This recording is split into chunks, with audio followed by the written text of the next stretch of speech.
अस्सलामुअलैकुम YouTube family, कैसे हैं आप सब। उम्मीद करती हूँ आप लोग सब खैरियत से होंगे और अपने घरों में खुशबाश होंगे। दोस्तों, वाइट थीम में कोवर मैंने आप लोगों के साथ शेयर किया था, जिसमें ये कुशन्स बनाए थे मैंने और गोल तकियों के कवर भी सिलाई किए थे मैंने। तो उसी टाइम से ये बिछे हुए थे लाउंज में और काफ़ी टाइम हो गया था। हमारे घर पे वैसे तो बच्चे नहीं हैं कि कोई भी जगह या कोई भी कवर वगैरह ज़्यादा गंदा हो, लेकिन चूँकि ये वाइट था तो इसलिए मुझे अब ये थोड़ा थोड़ा सा गंदा लग रहा था। ज़ाहिर है बैठते हैं यहीं पे, खाना पीना यहीं पे होता है, तो टेक लगाते हुए भी वाइट चीज़ पे एकदम से जो है ना वो दाग धब्बे आ जाते हैं। तो मैंने इनको वॉश करना था, तो सोचा कि आप लोगों के साथ शेयर करूं। ये चेयर का भी ये कवर, ये तो कुछ ज़्यादा ही गंदा हो गया था दोस्तों, क्योंकि इसके ये जो हैंडल्स हैं ना, इस पे ज़ाहिर है हाथ वगैरह लगते हैं। और मैंने आप लोगों को बताया हुआ है, मदर इन लॉ जो है ना वो ऊपर बैठ के ही खाना वगैरह खाती हैं।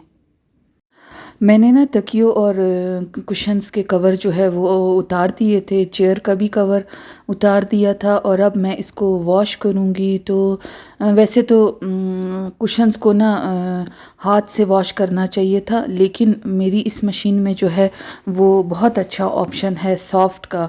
उसका यही है कि वो फिर ऐसे धुलाई करता है कि जैसे आपने ना हाथ से इन कवर्स को धोया हो। तो मैंने जो है सारों को ही सॉफ्ट पे लगा दिया था, क्योंकि बहुत ज़्यादा ये गंदे नहीं थे, बस थोड़ा बहुत ही जो था वो इन पे ऐसे मिट्टी वगैरह जम गई थी, तो उसी को वॉश करना था। तो दोस्तों, मैंने यहाँ पे ना इसको मशीन में डाल के साथ में सर्फ़ डाल दिया था। ये सामने वाला जो खाना आप लोगों को मैंने खोल के दिखाया था, वैसे तो सर्फ़ वगैरह इसमें डालते हैं, लेकिन मैं डायरेक्ट ही डाल देती हूँ। और सॉफ्ट पे मैंने ना इसको 20 मिनट के लिए लगा दिया था और देखिए इसने अपना काम जो था वो शुरू कर लिया था।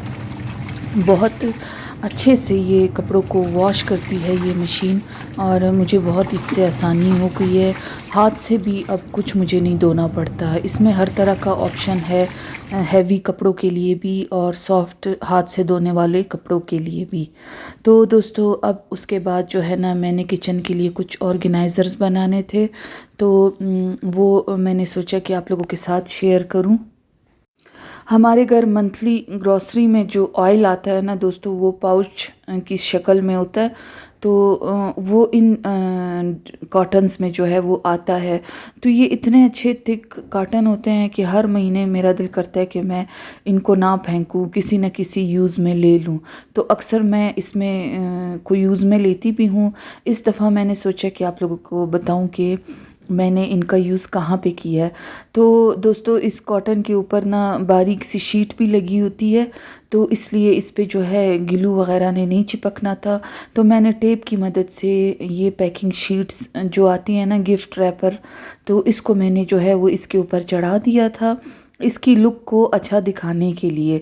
क्योंकि दोस्तों वैसे अगर ये पड़े रहें ना तो बहुत अजीब ही किचन में लगते हैं। तो मैं इनको जो है ना इस तरीके से खूबसूरत वाले गिफ्ट रैपर शीट से जो है वो कवर कर दूंगी। तो दूसरे वाले पे भी मैंने जो है वो वाइट और रेड फ्लावर्स में शीट को चढ़ा दिया था।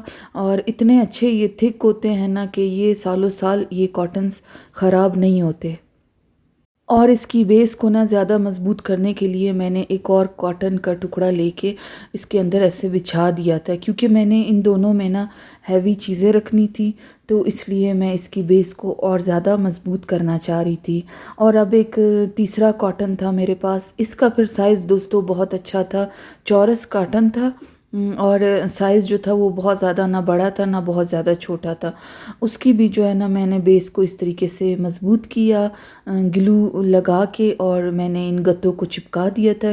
इस पे दोस्तों ग्लू लग जाना था, क्योंकि ना इसके ऊपर कोई प्लास्टिक की का रैपर जो था वो नहीं लगा हुआ था। तो मैंने इस तरीके से इसकी बेस को मज़बूत किया और टेप की मदद से पिछली तरफ भी मैंने अच्छे से इसको जोड़ दिया ताकि ये किसी भी सूरत में जो है ना ये ख़राब ना हो। और इसके ऊपर दोस्तों ये पर्पल वाला पैकिंग शीट जो है वो मैं चढ़ा दूँगी।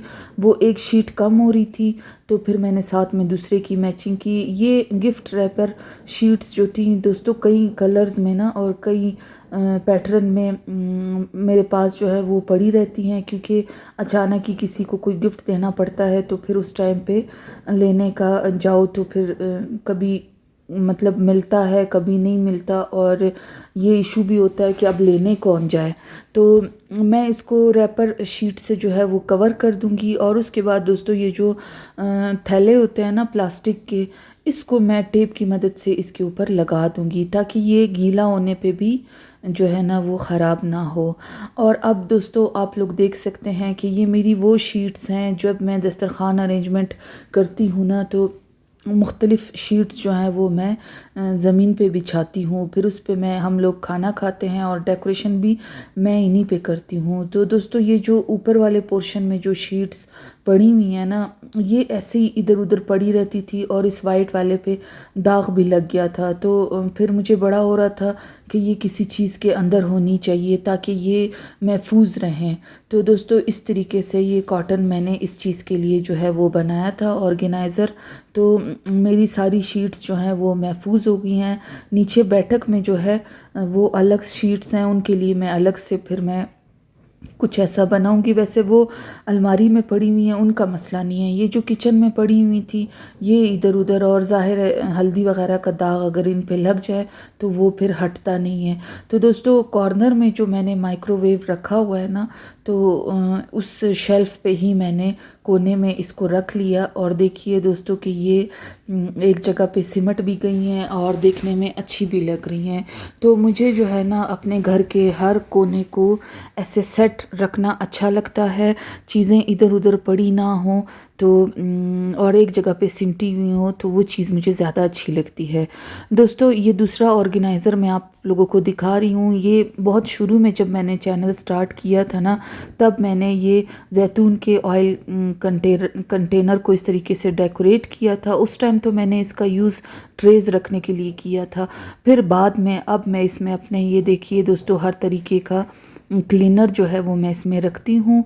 एक ही जगह पे मुझे सारे पड़े हुए मिलते हैं तो इसका यूज़ मैं इस तरीके से करती हूँ। और अब ये तीसरा कॉटन जो था दूसरा दोस्तों, इसमें मैं जो है ना अपने दस्तरख़ान जो कपड़े वाले होते हैं जिनमें रोटी पका के रखनी होती है और दम देने वाला, चावलों को दम देने वाला कपड़ा, और जो मेरी डस्टर है ना जो किचन और कैबिनेट्स वगैरह बाहर की भी मैं इससे साफ़ करती हूँ, वो सारा कुछ। और ये जो सुबह दोपहर शाम में हम दस्तरख़ान यूज़ करते हैं ना डेली का, उसको भी मैं इसमें रख दूँगी। और ये जो वॉशिंग मशीन है ना, उसके ऊपर कॉर्नर पे मैं इसको रख के इसके अंदर ये सारा कुछ, वैसे दस्तरख़ान और साफ़ियाँ वगैरह ला के मैं इस मशीन के ऊपर फेंक दिया करती थी, या साकिब भी ऐसे ही करते थे और हर टाइम इस वॉशिंग मशीन के ऊपर मैस रहता था। तो मैंने अब ये डब्बा बनाया और साकिब को भी मैंने कहा कि इसके बाद आपने साफ़ी इसके अंदर ही रखनी है। तो दोस्तों चीज़ जो थी वो सिमट गई और वॉशिंग मशीन भी इस तरीके से ऊपर से ख़राब नहीं होगी और चीज़ पड़े हुए भी अच्छी लगेगी। और तीसरा जो कॉटन था ना दोस्तों, उसमें मैं सारे डिश वॉशर जो लिक्विड होते हैं, ब्लीच होती है और बाकी जो क्लीनर होते हैं ना, उसको मैं रख के, ये सामने वाला खाना जो है सिंक के नीचे वाला दोस्तों, इसमें मैं इसको रख दूँगी ताकि ये भी जो है ना एक जगह पे सिमटे रहें। और ये जो साथ आप लोग प्याज़ों वाली टोकरी देख रहे हैं ना, चैनल स्टार्ट करने से पहले ये भी मैंने ख़ुद बनाई थी। तो मेरी जो है ना बाहर मुझे प्याज वगैरह अच्छे नहीं लगते पड़े हुए, तो इसलिए मैंने इसको ऐसे खाने के अंदर रखा हुआ है। तो दोस्तों कुशन्स वगैरह सारे धुल गए थे, ड्राई भी हो गए थे। अब मैं इसको हल्का हल्का सा प्रेस करूँगी और क्योंकि दोस्तों जो है ना इसको तरीके से प्रेस करना था ताकि ये इसकी फ्रिल भी ख़राब ना हो। और बीच वाले फ्लावर पे ना मैंने जो है इस्त्री नहीं फेरी क्योंकि उसने फिर ऐसे बैठ जाना था। तो और ये जो चेयर का कवर था ना दोस्तों, इसको भी जो है ना मैंने अच्छे से इस्त्री कर लिया। और सारे कवर्स को इस्त्री करने के बाद अब मैं इनको कुशन्स के ऊपर चढ़ा दूँगी। गोल तकियों को उनके ऊपर जो है वो कवर्स को चढ़ा दूंगी। और जो चेयर है ना उसके भी कवर को दोस्तों मैं चेयर के ऊपर चढ़ा दूंगी। और इस तरीके से जो है ये नए कवर्स जो है ना वो फ़र्स्ट टाइम धुले हैं और धुल के और भी ज़्यादा अच्छे लग रहे हैं। तो चेयर का कवर जो था दोस्तों उसको भी मैंने यहाँ पे इस तरीके से पहना दिया था। तो लाउंज के सारी चीज़ों को दोस्तों मैंने इस तरीके से धो के साफ़ कर लिया था। बस सिर्फ सामने वाले पर्दे रह गए थे, उसको इंशाल्लाह फिर नेक्स्ट टाइम, क्योंकि सारा काम एक जगह पे दोस्तों करना मेरे लिए ज़रा मुश्किल हो जाता है। और ये देखिए लाउंज की फ़ाइनल लुक दोस्तों के धुलने के बाद जो है वो कवर्स कितने खूबसूरत लग रहे हैं। बस अब इसके बाद बारी होगी इन पर्दों को धोने के लिए।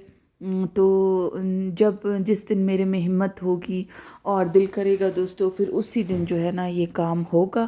तो ये मेरी आज की वीडियो थी दोस्तों जो कि मैंने आप लोगों के साथ शेयर की कि मैं अपने घर के काम किस तरीके से करती हूँ। मिलते हैं अगली वीडियो में, तब तक के लिए अल्लाह हाफ़िज़।